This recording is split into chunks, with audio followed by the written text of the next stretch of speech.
In the next few minutes, we'll look at the online tools you'll use to explore potential courses, create mock schedules, and advance register for fall semester.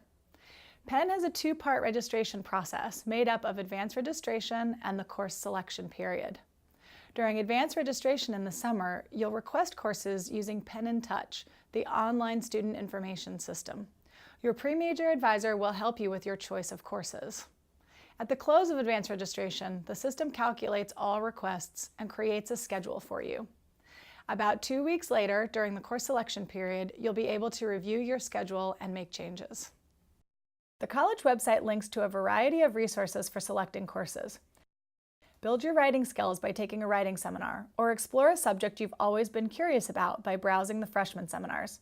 These are small courses particularly well suited to first semester students.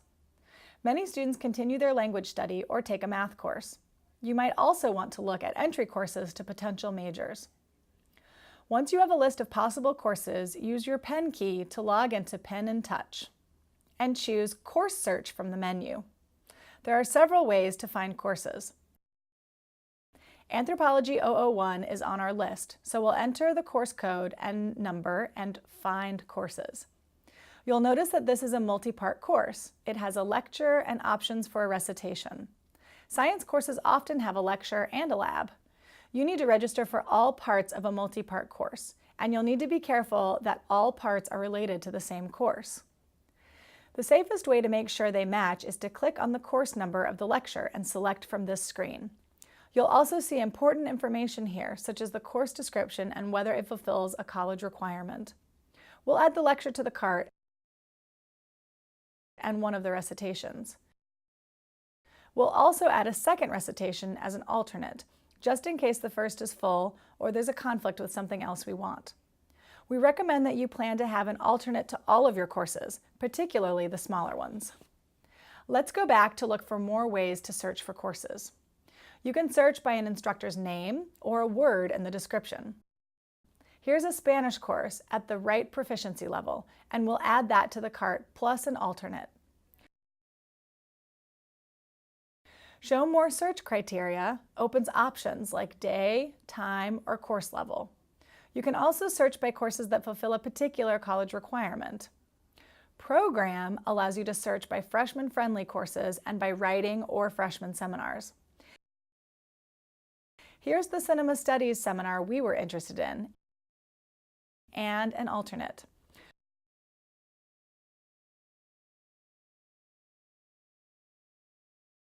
We'll use Freshman Friendly to find an astronomy course.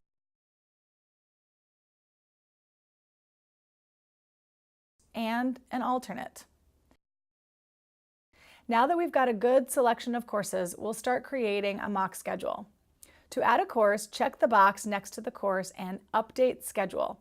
Or you can check all and update the schedule. There's a conflict with one of our anthropology recitations. We can go back to the course search screen, enter the course code, and find another recitation that fits. We'll bring that into the mock schedule and update the schedule. It looks as if there's a conflict between our two Cinema Studies seminars, but one course will be the primary choice and the other an alternate, so this is fine. We've deleted the courses we're not using, and let's review what we have.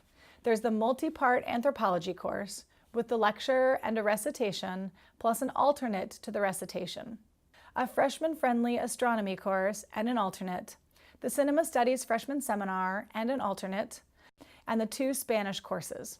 You can create as many mock schedules as you like. You can try different combinations with different courses. Each mock schedule is automatically named for the date and time you created it, but you'll want to rename it, especially if you plan to create several mock schedules, which we encourage you to do. Once you have a mock schedule you're happy with, you're ready to start requesting courses by selecting Register for Courses. We'll select our mock schedule named Fred and start building the schedule. The way the system works is that it attempts to satisfy your first primary request. If you don't get your first primary request, the system moves to your alternate. If you don't have an alternate, the system will move to your next primary request. If you do get your first primary request, the system skips the alternate to that course and moves on to your next primary request. The order in which you request courses can impact your chances of getting the course. Take a look at some of the strategies on the college site and check with your peer advisors. They're very familiar with the system. You might want to rank courses in the order of how much you want them or how limited the seating is.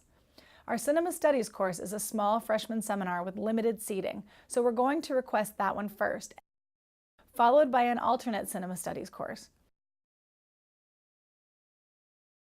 Next, we'll request the anthropology lecture. It's a large lecture, and we don't have an alternate, but notice that the system reminds us that this is a multi-part course, and we need to register for the recitation as well.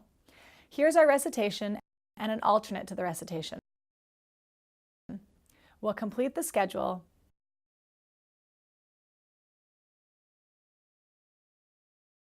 and that looks good.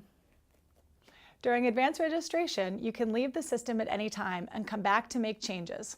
And you could submit your requests at any time during advanced registration as long as they're in before the deadline. The system won't begin calculating schedules until advanced registration has closed. About 2 weeks later, when the course selection period begins, check your schedule to see which requested courses you actually received. Don't worry if you didn't get into all the courses you requested. This is quite common. You can continue to add and drop courses until you have a full schedule of 4 to 4.5 credits. Check the college website's calendar for add and drop deadlines, as well as registration tips. And remember, if you have any questions or concerns about advanced registration or the course selection process, contact your peer or pre-major advisor. They're happy to help.